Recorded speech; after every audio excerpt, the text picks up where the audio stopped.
అయితే మీరు మాట్లాడుతూ ఒక మాట చెప్పారు. అంటే ఇన్ని సంవత్సరాలు ఈ సేవ జేశారు, ఇదంతా జేశారు. మీకే ఇలా అయిందని అన్నప్పుడు అంటే ఒక రకమైన ఒక్క క్షణం అయినా, కొన్ని రోజులైనా మీకు అనిపించిందా? దేవుడి మీద ఏంటి ఇంత జేస్తే ఇదా నాన్నకు దక్కింది అనే ఒక ఆలోచన వచ్చిందంటారా మీకు? నాకు మొట్టమొదట అసలు ఆక్రోషంతోనే స్టార్ట్ ఆక్రోశం. అయింది. హ్మ్. ఆయన యాక్సిడెంట్ చూడగానే అన్ని చేతులు, కాళ్ళు విరిగిపోయి నేను హాస్పిటల్‌కి వెళ్తే భీమవరంలో జరిగింది. నేనప్పుడు హ్మ్. బెంగుళూరులో ఉన్నా. సరే. హాస్పిటల్‌కి వెళ్తే ఆయన ఫస్ట్ చూసి "అరె! ఎలా ఉన్నావురా?" అనగానే అన్నీ వాచిపోయి ఉన్నాయి, రక్తాలు కారిపోతున్నాయి.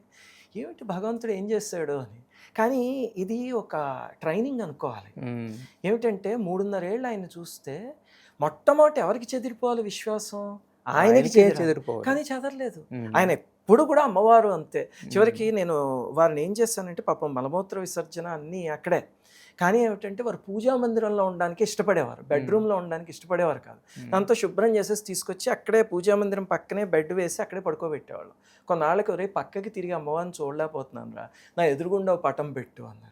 పెడితే దాన్ని చూస్తూ అలా ఆనందంగా ఉండేవారాయన హాయిగాని. ఎక్కడ అసలు అసల ఆయన మాతో బాబోయ్! అనడం అనేది చూడలే. హ్మ్. అప్పుడు అర్థమైంది. ఓహో! ఆధ్యాత్మికత నిర్లిప్తతనిస్తుంది. హ్మ్. గ్రాడ్యుయల్‌గా నాకు కూడా అది ఉన్నది పోయి ఆహ్, ఒక రకమైన కోపం బోయి బాధొచ్చేసింది కోపం. హ్మ్. అదంతా పోయి దాని స్థానంలో ఓహో! ఈ స్టెబిలిటీ నేర్పుతుంది అని హ్మ్. అర్థమైంది. యెస్. ఆ తర్వాత ఇప్పుడు జీవితంలో ఎక్కడైనా ఒడిదుడుకులొచ్చినా సరే, హ్మ్. వెంటనే ఆ సంఘటన గుర్తొస్తుంది. దాని చిరునవ్వుతో అలా ముందుకు వెళ్తే కొన్నాళ్ళకి అదే మబ్బుకు వీడిపోయినట్టు వీడిపోతుందంతే. హ్మ్.